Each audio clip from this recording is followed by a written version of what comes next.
चिलिका मझिरे फसी रही डंगा डंगारे 50 रु अधिक यात्री थिबा बेले 15टी बाइक रही यांत्रिक त्रुटि जोगु चिलिका मझिरे मयंसा निकटरे यात्रीवाही डंगाटी फसी रही। आज सकाळे सातपड़ारू जह्नीकुदा घाट अभिमुखे यात्री मानकु नेई डंगा बाहरिथिला। उद्धार पई चिलिकारे आउ एक डंगा पहुंची।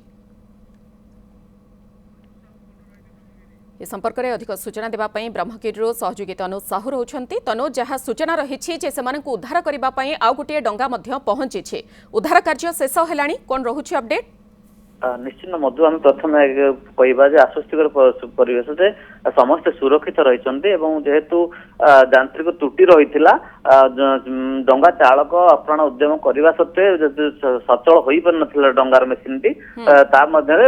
आउ गोटे डंगा पाखक आसीला सहायता नहीं सहायता ना यात्री मैंने सुरक्षित से डंगाटी को भिड़ी भिड़िकी जह्नीकुदा घाट को जाऊँगी आम जहाँ कहीपर सूचना दबा आ 5 ରୁ 10 मिनिट भितर पहुंचीज कि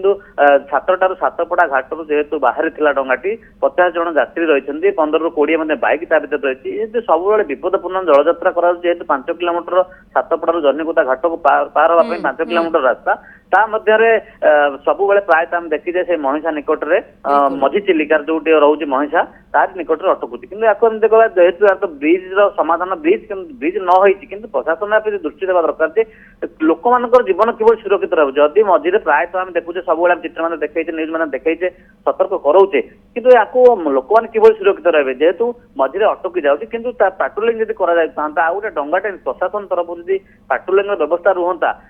चिलिकार मझे अटक कौट यांत्रिक त्रुटि हो कूदर लाखी जाओ जो परिस्थिति आसले जदि से पहुंची सुरक्षित संगे संगे पहुंचिक लोक उद्धार करते लोक सुरक्षित जीवन यात्रा ये दृश्य आज नुहे ये दृश्य अनेक थर पूर्व बारंबार सामना को आसुछि किंतु जिला प्रशासन तरफ स्थानीय प्रशासन तरफ कौन तत्परता देखा मिलूना। आपण खबर पर नजर रखु तनुज बहुत बहुत धन्यवाद। तनुज साहू ब्रह्मगिरी प्रतिनिधि आम सहित रही खबर को नहीं अधिक सूचना रखुले।